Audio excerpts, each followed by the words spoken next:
You see the picture right there? That's me. Most of the times, when I've been given a task and a deadline, people like to call this laziness. I call this me being creative. That's my defense. So when I was invited to speak at TED, the first question that came into my mind was, what do I speak about? And I wanted to speak about something that I genuinely, truly live every single day, that I'm really consistent about. You know what that was? This. How many of you call yourself procrastinators? Show of hands. Lovely. We're friends now. In fact, the ones who didn't raise their hands, I would doubt they were the real ones because deep inside they must be thinking like, I'll do it tomorrow. So they call me a pro at doing this thing. But the procrastination that I do is sort of different. I've figured out a way to use procrastination as a creative process. And in the next few minutes, I hope you'll never see procrastination the same way again. A little bit about me. I'm into marketing, presentations, and drumming, communications in all its form. And my job requires me to coordinate and talk with multiple people like creative directors, designers, copywriters, and all of us have the same problem. That is, why is it that until the last moment arrive, कि काम सुरु नै भन्न सक्दैन क्या? I'm sure some of you can relate to this.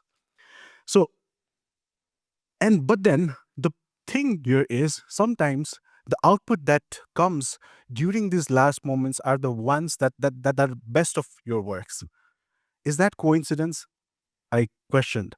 And I guessed I figured out a process that lies underneath this, and that's what I'm going to discuss here today. So let's move forward.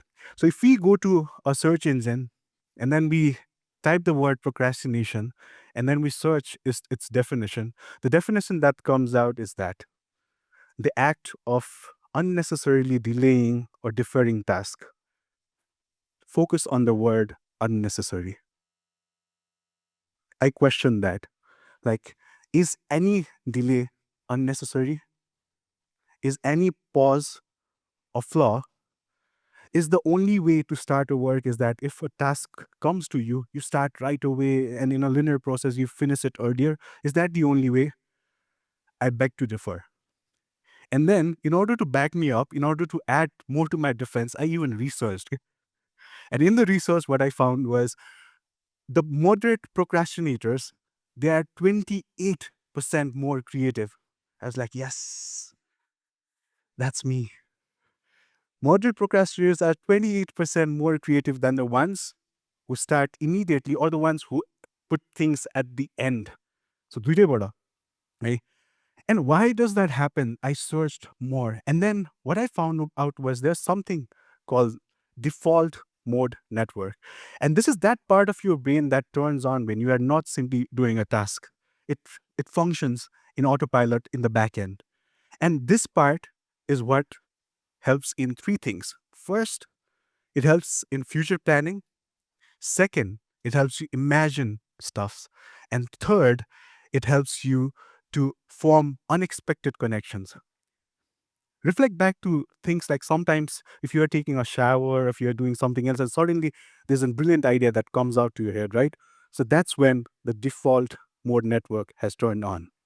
And science backs it up that any strategic delay, you cannot call it laziness, you call it incubation. And my way of procrastination is somewhat directed to this. This. So since I'm a process guy, people also call me process Shrestha. So since I'm a process guy, I'm mostly into system frameworks and all sort of things that systematize these activities and tasks. So I try to reflect back on my own process. Like, how am I procrastinating? And I figured out that there are three phases that I go through every single time I procrastinate. And I think this might be of help to you as well. The first one is to contextualize. And now, this is the foundation of the process. So imagine of this as if you're a doctor. Okay? So a doctor is, and you're sitting there, a patient comes, you don't immediately start suggesting them the medicines, right? What you do is you sit, you understand what the problem is, since when, you understand that person. And this task, understanding the context part is exactly the same. You understand what the task is, you understand who is it for, you understand what the purpose of this task is, you try to understand what the outcome looks like. And once this is done, only after you understand the context, you can start observing different parts and elements that surround you that will help you make better output in the future. This part, this contextualizing past part is very small and very simple, but if you miss this, what happens is usually you try to divert back to multiple directions, and sometimes those directions tend to be wrong. After this phase comes my favorite, the most interesting phase, and that is called the observe phase. Now, this is the phase when you simply stay still and you take everything in. I start having random conversations, I read books, I watch ads, sometimes even cartoons, anything that at that moment it seems very unrelated. But what it does, I'm taking inputs constantly on and on. This is what my client sees. Remember the first one? This is what they see me doing. But deep inside, what's happening is the default mode network is turned on, and I'm collecting different dots in my heads. I'm simply accumulating it so that later I can make meaning out of it. How many of you have watched the movie Michael? And in that movie, there's a scene where Michael Jackson is simply floating in the pool, and what he says is, I'm just waiting for the God to give me ideas. And if I don't take this idea, what happens is he might just simply give it to Prince. So it ended on a note of humor, but I believe that this exactly, what he was exactly doing was he was observing. So he wanted to make an album, he wanted to make a great song. He was simply taking things from the environment, from the people that was around. So this step is when you start accumulating different things without any judgments. You simply take in. And the last and the final part is then I start to arrange different, all the things that I've accumulated. I start to judge what connects, what doesn't connect, what makes meaning, everything.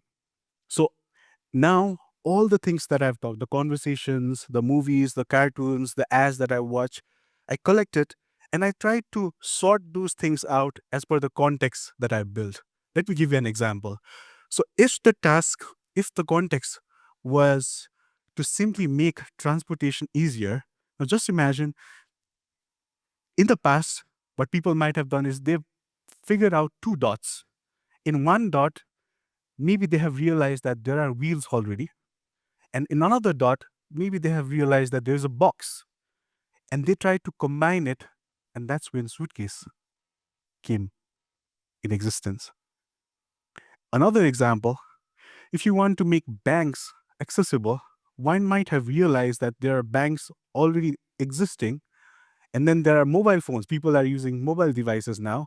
And then the internet penetration is increasing. You try to combine all of those things, and then there you have it, mobile banking.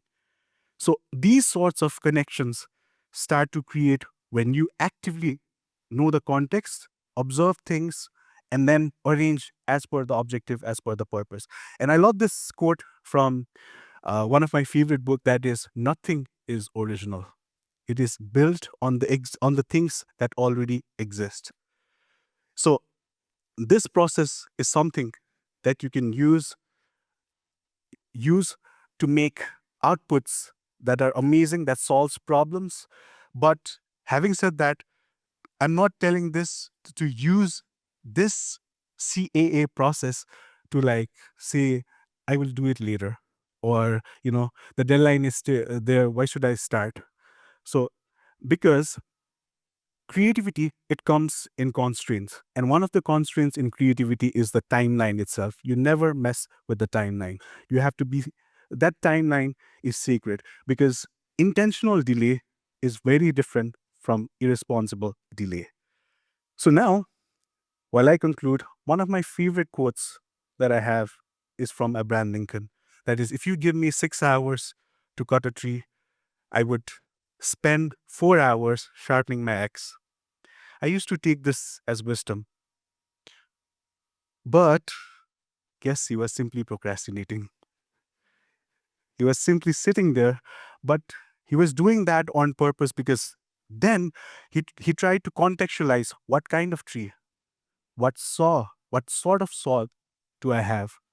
He tried observing different things, and then he arranged. He took the stance, he decided the angle of attack, and then only he did the cut.